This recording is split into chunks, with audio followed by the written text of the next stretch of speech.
School की जानिब से किसी पेरेंट को लीगल नोटिस गया था, जी, जी, क्यों गया, जी, कैसे गया जी, और क्यों भेजा गया? जी। सर देखें, इसमें जो मेन वजह है कि पाकिस्तान स्कूल ओमान में कम्युनिटी का स्कूल है, पाकिस्तान कम्युनिटी का स्कूल है, और इसका जो मेन रेवेन्यू का ज़रिया है वो है बच्चों की फ़ीस। जी, जी। ठीक है, देखिए हम पाकिस्तान से बाहर रहते हैं, हर बंदे के मुख्तलिफ़ किस्म के मसाइल हैं। स्कूल की हत्तल इम्कान कोशिश यही होती है कि स्कूल लोगों को फैसिलिटेट करे। उसमें जो जहाँ तक बात है लीगल नोटिस की, कि स्कूल ड्यूरिंग द ईयर पूरा एकेडमिक सेशन में बच्चों को मना नहीं करता कि आप स्कूल ना आएँ या आप एग्ज़ाम ना दें। कभी किसी बच्चे को स्कूल ने मना नहीं किया।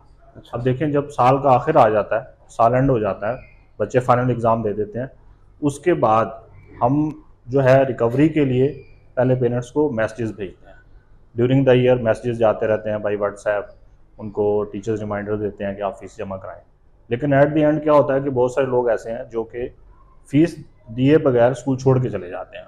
ठीक है? अच्छा। तो फिर हमारे पास कोई और ज़रिया नहीं होता कि हम फ़ीस रिकवरी करें। उसमें लीगल नोटिसेस का ये है कि भई एक प्रॉपर चैनल होता है, ठीक है? ताकि अगले बंदे को ये हो कि हाँ, ये मैंने स्कूल की फ़ीस देनी है। क्योंकि कम्युनिटी स्कूल है, बहुत सारे लोग समझते हैं कि ऐसे ही चल रहा है, हम चलाते रहेंगे, फ़ीस नहीं देंगे और चले जाएँगे। तो उसमें किसका नुकसान होता है? स्कूल का नुकसान होता है। तो ये मतलब सबसे लास्ट पॉइंट होता है after the many notices, many reminders, कि हम लास्ट पे जाके लीगल नोटिस देते हैं। कितनी देर की उनकी फीस पेंडिंग थी, जिस वजह वजह से लीगल नोटिस उनको जारी हुआ?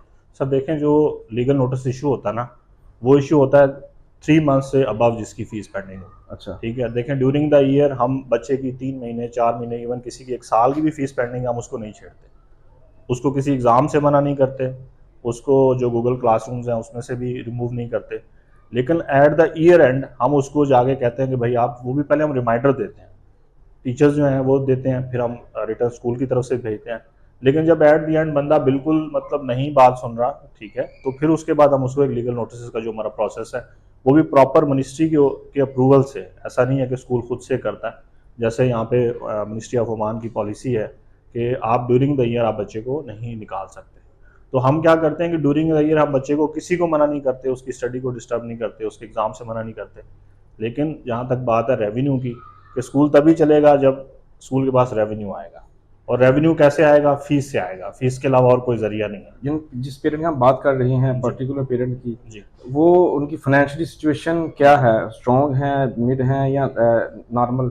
सर देखें, जो फाइनेंशियल सिचुएशन की जहाँ तक बात है कि कुछ लोग ऐसे हैं वाकई डिज़र्विंग, जो कि उनके फाइनेंशियल मसाइल हैं, उनको हम रिलैक्सेशन देते हैं ड्यूरिंग द ईयर, उनके बच्चों को मना नहीं करते एग्ज़ाम देने से या किसी किस्म की एक्टिविटी से उनको मना नहीं करते। लेकिन क्या होता है कि वो सम टाइम पेरेंट को रिस्पॉन्ड नहीं कर रहा होता, वो हमें आके बता नहीं रहा होता कि मैं किस सिचुएशन से गुजर रहा हूँ।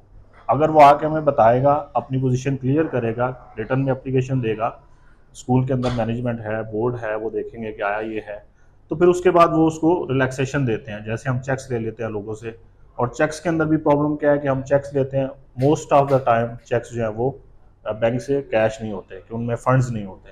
वो भी हमारी एक ड्यूटी बढ़ जाती है कि हम पहले चेक्स जमा कराने जाते हैं, फिर उसके बाद वो चेक्स लेकर आते हैं, फिर उन पेरेंट्स को कॉल करते हैं कि यार आपके चेक हमने जमा करवाया था और वो चेक आपका उसमें उसमें बैलेंस नहीं है आपके। तो वो भी मतलब एक हमारे लिए प्रॉब्लम होती है, लेकिन यह है कि हम उसको कंसिडर करते हैं। कोई भी बंदा चेक लेकर आता है, हम कहते हैं इट्स ओके, आप चेक दें, आप जाए बच्चे को क्लास में बिठाएं और अपना स्टडी जो है वो कंटिन्यू करें। जी। अभी मेरे पास कई ऐसे चेक्स पड़े हुए हैं सर, जो कि अकाउंट्स पिछले 4-4 साल से बंद हो चुके हैं। उनके अंदर मतलब वो बैंक कहता है जी हमारे पास इनका कोई रिकॉर्ड नहीं है। रिकॉर्डिंग नहीं। और कुछ ऐसे लोग हैं, उन्होंने ऐसे चेक्स दिए हैं जो कि मतलब एग्जिस्ट ही नहीं करते अकाउंट। वो मतलब पिछले 10 साल से वो अकाउंट बंद पड़े हुए हैं। किसी के पास चेक बुक पड़ी हुई है तो वो आके चेक लिखता है और दे के चला जाता है। एट दैट टाइम तो हम उसको नहीं चेक कर सकते, क्योंकि वो पोस्ट डेटेड चेक होता है, 5 मंथ्स 6 मंथ्स की डेट का, 2 मंथ्स की डेट का।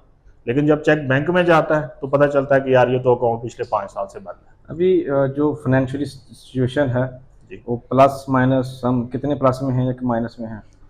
सर देखें, अल्हम्दुलिल्लाह अच्छी प्रोग्रेस है, पिछले 3 साल से हम प्लस में ही हैं। एग्जैक्ट फिगर तो हमारे फाइनेंस डिपार्टमेंट से मिल सकते हैं, लेकिन ये है कि प्लस में होने के बावजूद हमारे कुछ ऐसे एक्सपेंसेस हैं जो हमें इन फ्यूचर करने हैं। जैसे हमारी न्यू बिल्डिंग बन रही है, तो वो इन्हीं पैसों से ही वो तैयार की जाएगी। इसी मतलब तरह से पाकिस्तान स्कूल मस्कत के अंदर डेवलपमेंट का काम आपके सामने है, पिछले 2 साल के अंदर जितनी डेवलपमेंट हुई है, तो ये सारी इस फीस के साथ ही रिलेटेड है। अगर ये फीस आएगी तो ही अच्छी इंटरनेशनल लेवल की फैसिलिटीज़ जो हैं वो स्कूल प्रोवाइड कर सकते हैं।